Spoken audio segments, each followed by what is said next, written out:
If you can't recognize my voice, I am Ashley O, I promise, sitting backstage right now with Brendon Urie. Before our show, welcome back to New Orleans. Happy to have you back. Always good to be here. I know I just apologized. I know I'm not responsible, but I'm sad that it got cold right before you got here. I blame us because we've been following that polar vortex, and I think that we brought the storm with us, so I apologize. We suck. We won't hold it against you, but I feel like if anybody could control, the weather, it's probably you.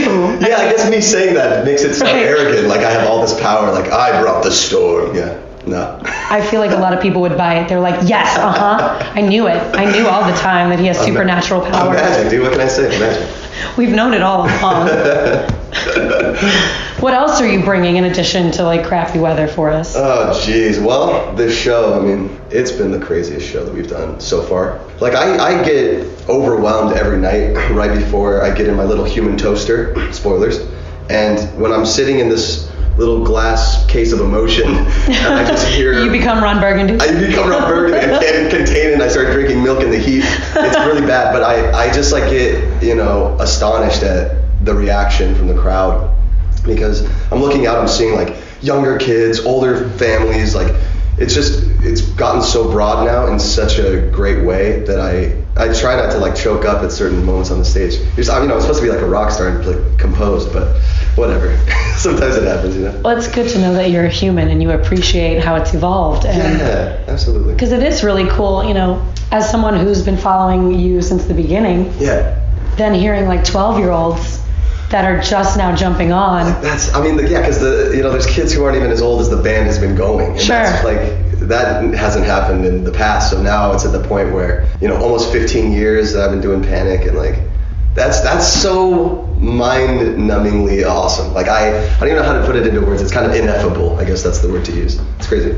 Ineffable is a great word. Ineffable is a great word. Because I feel like most people who don't know what the word means thinks it's just you're covering up for a curse word. Uneffable. Yes. You're saying I'm uneffable, dude? I'm not saying that.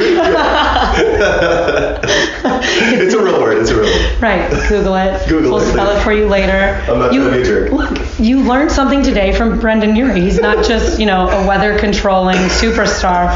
He's also a teacher. Very smart, deep vocabulary. Oh, but what I was saying with the 12-year-olds and the new generation that's just joining into Panic at the Disco, they don't even know that you used to wear eyeliner. Oh yeah, they have no idea. They can go look at memes and stuff. Like I guess I'm a great meme case on the internet, which is awesome. You are. But they can see all kinds of pictures. Like Google me. Google 2005 to 2007 Brendon Urie, and be astonished at my fashion choices. Yikes.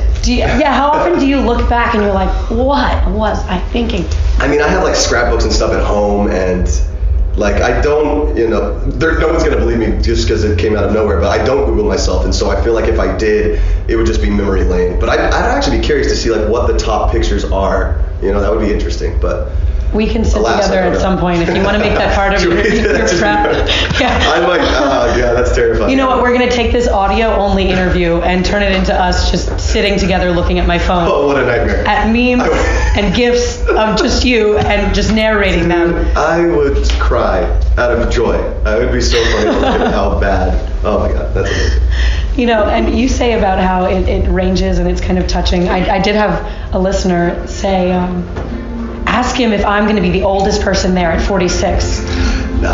I'm like, I highly doubt it. Yeah, you're not. We've had grandparents, man. I looked out last night in Austin, Texas, and there was a man who had to be well into his 80s, and he was, sitting as you should at that age, absolutely. But his grandkids and his daughter, most likely, who was next to him, her mom, the kid's mom, were standing up, cheering, and he was sitting down, totally calm, but like big smile on his face. And I looked over during Bohemian, and the lights were out on the house, and I just saw him smile. I was like, that's awesome, man. Like that's kind of crazy, I'm glad you mentioned Bohemian because you have this talent about you that anytime I hear you cover a song, it almost, sometimes completely, but with Bohemian, almost ruins the original song for me. Whoa. And I'm not saying that with Bohemian Rhapsody. yeah, please. But I'm saying that with some other songs I've heard you cover. And now I'm like, well, forget the original. I never want to hear it that way again. That's huge. Thank you for saying that.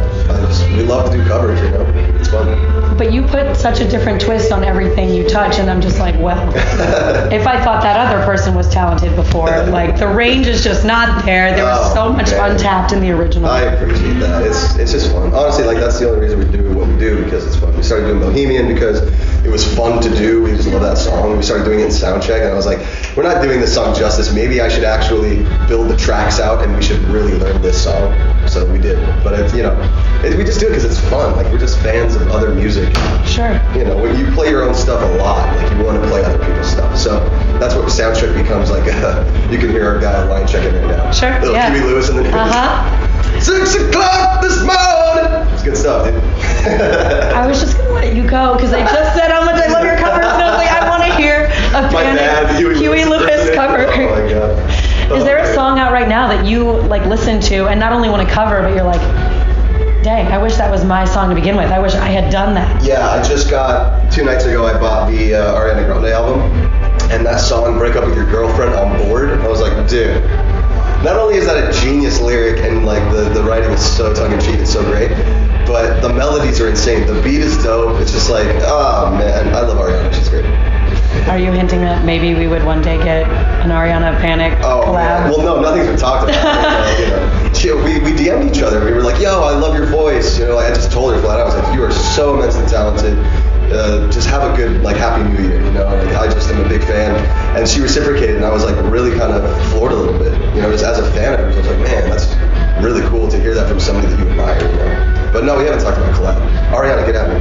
Get back in the DMs. Let's talk collabs. Great. Let's do it. I'm gonna make sure that I wrap this up quickly and send it directly to her. Sit.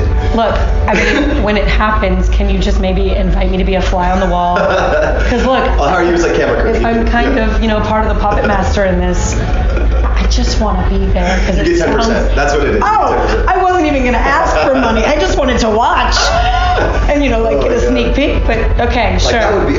There's so many people too. I don't want to collab, but that album is really good. Check it out. There's a song called NASA. It's pretty great.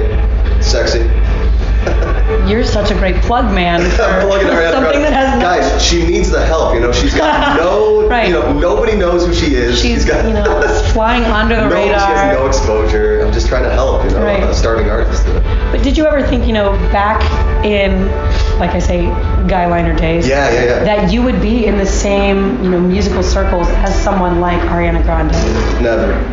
Even back then, when the band kind of took off and we had success and we were around, for lack of a better term, celebrities, we were just kind of floored. But it became treat people like you want to be, the golden rule. And essentially, if you do the Buddhist mentality where it's we're all on the same level, you realize how normal people are. It's I could talk with whoever, and as long as you're treating them like you would with just your homies or what we call bros, that it's easier. If you don't hold somebody on a pedestal or you don't, think of them as this god or something, it becomes easier and you kind of, create stuff better too. When you're working in the studio, it just happens that way. Instead of getting in your head about deep. what that is. I'm so sorry, you guys. I'm really deep. No, I really appreciate that because honestly, that's what I have to do when I'm interviewing people. That I'm just like, ugh. I have to, strike that from your head of you don't think about what that person is, but remember that it's a who and it's a person. Yeah, it's a person. Totally. Because otherwise, you're gonna get really stuck in your own head. Oh my God, yeah. You mentioned, Zen and those kind of things. Yeah. Do you have a real pre-show meditative situation, or do you have something more upbeat before you take the stage? Before the stage, during the day I do streams on Twitch with my fans, so I get to interact that way. But I just got done playing with this kid, SSG Mr. B, and he's a god at Fortnite, and he caught us a win, and that was amazing. So that's what I was hearing from out in the hall. Yeah, I was like, yes! We were so happy. But I love to do that. That kind of is a calming thing to be able to interact with fans, answer questions, And after that though, before the show, we have to do a sequence of high fives in the exact same order every time. Don't ask. And slightly then, OCD, a little bit. A little OCD. And then we do a double shot of tequila before we hit the stage, and that usually is the kill the hyper awareness. Speaking my language. We're in it. Yeah, you know what I mean. Speaking my language. We learned that from Dave Grohl. Name drop. We learned that from Dave Grohl. We did a festival and we watched them pull a cart out with Jaeger bombs on it, and the whole band did one. And we were like, whoa, why do you guys do this? He's kills the hyper awareness, man. You go out there, you just have a good time. It's a party. I was like, that's amazing. Oh my God. Yeah. Okay, so what do we do then? So as soon as we, wrap this up, which, because you have a show to do tonight. Yeah. I'll go out in the hallway and bring in my cart of tequila shots because, I just had a feeling. I packed my own, but now I can share with you. Fantastic, man. I drink tequila all night. Yeah, it's good. I appreciate you so much taking the time out to talk to us. So excited to see you take the stage again. Oh, of course. Love talking with you. This is awesome. Cool. For all 92.3, I am Ashley O. Oh, Brendon. Thank you. I think it goes without saying. Thanks so much.